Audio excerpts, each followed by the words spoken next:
At 3:30, there's no elimination games this week. For the first time, I think since week 1. Yeah, week 1's the only time I think we didn't have any elimination games.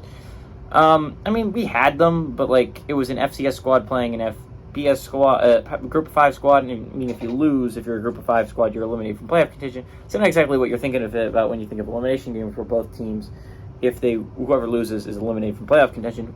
We've had that every single week. We don't have that this week. This is about the closest we have. We have a number 12 Missouri, who's 7-1. Channel number 2 Georgia, who's 8-0. Georgia favored by 15 on CBS.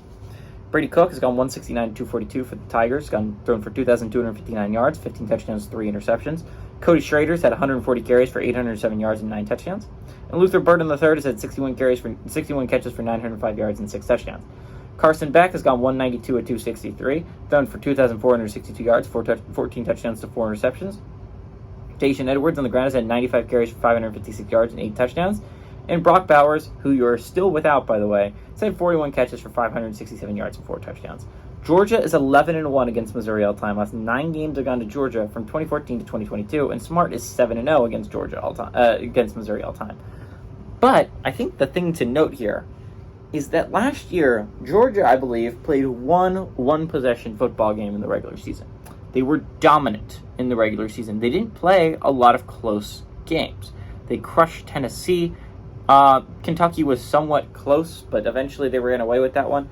The team that gave them the most trouble last year was a Missouri squad. Missouri was very much close to pulling off this upset. They led the majority of this game.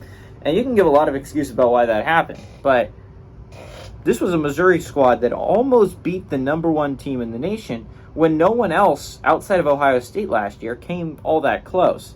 I mean, Ohio State came very dang close. I mean, arguably should have won that football game, maybe won a national championship last year.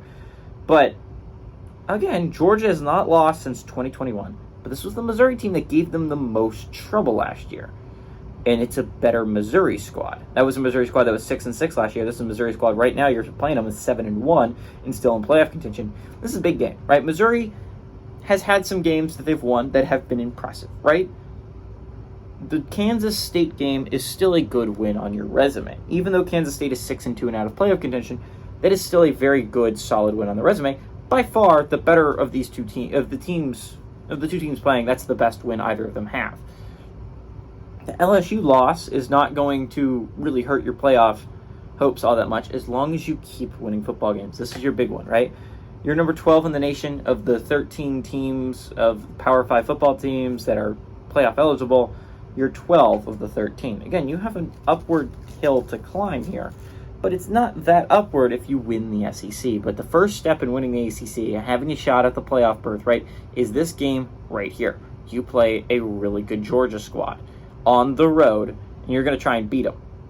You have arguably the best quarterback, maybe Jayden Daniels, but arguably the second best quarterback in the entire SEC in Brady Cook. Brady Cook's playing some tremendous football right now. And if we didn't have such an insanely great Pac-12 game later on tonight, I would argue that Brady Cook v. Carson Beck is the best quarterback v. quarterback matchup of the day of playoff-eligible football teams. But we have a really great Pac-12 later game, and it's not. But this is arguably the second best quarterback v. quarterback battle of playoff-eligible football teams today. I think Mizzou keeps this close. I legitimately think that they are a good enough squad to keep this close. I think Georgia brought a lot of that energy against Florida last week, and they've done it against better opponents. They did it against Kentucky. They did it against Florida last week. But Missouri's the best opponent they've played so far.